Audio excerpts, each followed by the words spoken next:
اهلا بيكم في قناه وصفه سهله. في الفيديو ده هنعمل وصفه الكبد والقوانص. الكبد والقوانص هتقولي كبد وقوانص، اقول لكم بتتعمل بطريقه حلوه جدا، بطعمها حلو قوي.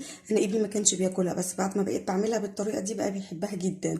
انا جبت الكبد والقوانص بتاعه الفراخ، قطعتها. الكبد بقطعها شرايح بتبقى كبيره شويه عشان الكبد بتستوي بسرعه، لكن القوانص بقطعها حتت صغيره زي ما انتم شايفين عشان بتاخد شويه في السوا. الوصفه دي في الكبد والقوانص خيال، لازم تجربوها، فعلا هتعجبكم تخليكم تحبوا الكبد والقوانص.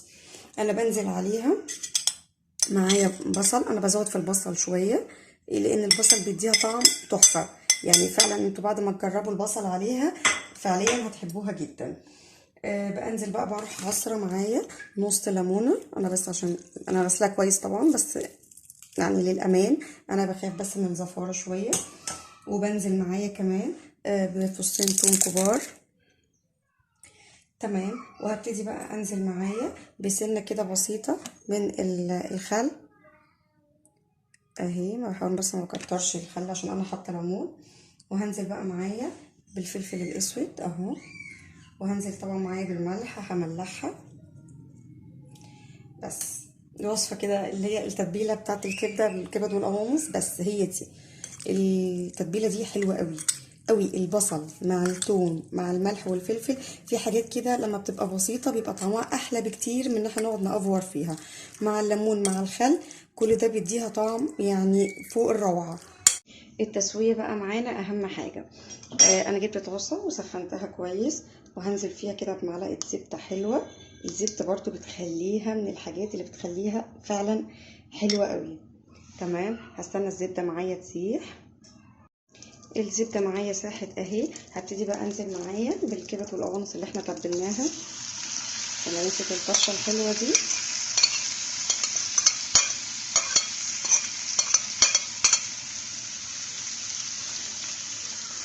اهي. كل ده على نار عاليه. انا هسيب الكبد والقوانص في الزبده على نار عاليه، هتنزل سوائل وهتشربها. هي السوائل اللي هتنزل منها متبقاش كتيره، بس نسيبها تشربها وتتشوح وناخدها تشويحه حلوه. هوريكم دلوقتي هنظبطها ازاي، بس احنا اهم حاجه دلوقتي ان الطاسه معانا على نار عاليه، ونفرد الكبده كويس كده في الطاسه معانا ونسيبها. شايفين الكبد والقوانص اهي، انا ما بحركهاش، بسيبها كده زي ما هي مفروده.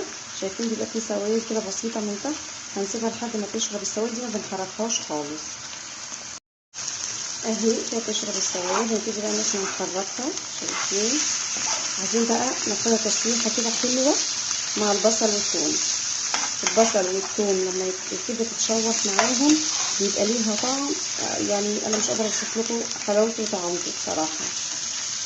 اهي الكبد والقوانص اتشوحت معانا مع البصل والثوم اهي بالشكل ده. الكبد بتستوي بسرعه، لكن عشان القوانص بتاخد سوا شويه هننزل بشويه ميه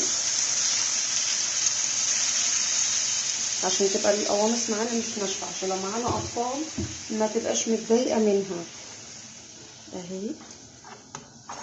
هسيبها تغلي معانا الميه واوطي عليها واسيبها لحد ما تستوي معانا. بعد كده اوريكم شكلها النهائي هيكون عامل ازاي.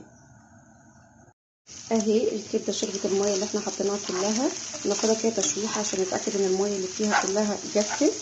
شايفين شكلها بيكون عامل ازاي؟ نطفي بقى عليها.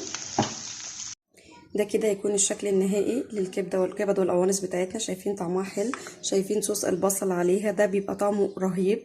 اتمنى تكون الوصفه عجبتكم. اشوفكم في فيديو جديد. باي باي.